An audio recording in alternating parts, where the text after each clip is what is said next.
Split Excel data into multiple sheets without VBA, auto-updating versus ready-to-use. Want to split one Excel list into separate sheets without VBA? But should those sheets update automatically when your source data changes? Or do you simply want separate, ready-to-use worksheets created for you? In this video, I'll compare Filter with Kutools for Excel. Filter gives you auto-updating results, while Kutools create separate worksheets in just a few clicks. Here, the master table contains sales, finance, and support records in the department column. Method 1. Use Filter to create dynamic views. Step 1. Prepare the master table. Click any cell in the source data and check whether the Table Design tab appears.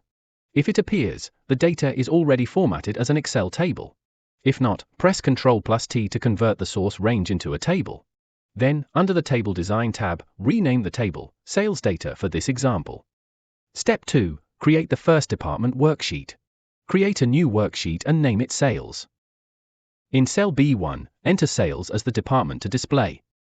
In cell A3, enter the formula shown on screen to display the table headers.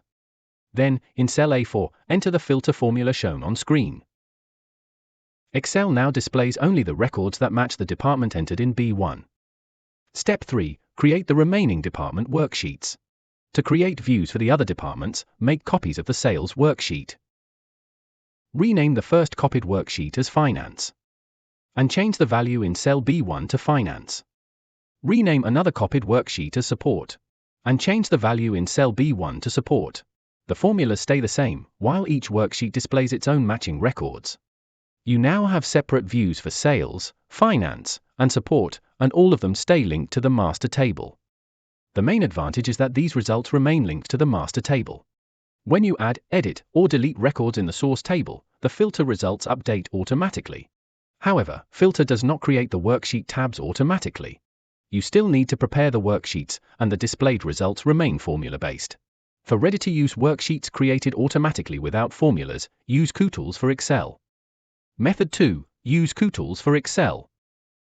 First, download and install Kutools for Excel, and then open the workbook containing the source data. Go to Kutools Plus and click Split Data. Kutools automatically selects the entire data range. In the dialog, choose Specific Column, and select Department as the column to split by. Select My Data has headers, and specify one header row. Choose Values of Column so the department values are used as worksheet names. Optionally, add a prefix or suffix to the worksheet names. You can create the worksheets in the current workbook or place them in a new workbook. Click OK to start splitting the data. Kutools automatically create separate worksheets for Sales, Finance, and Support. Each worksheet keeps the header row and contains only the records for its corresponding department. Use Filter when you want dynamic, linked views that update automatically with the source data. Use Kutools when you want separate, ready-to-use worksheets created quickly without formulas or VBA.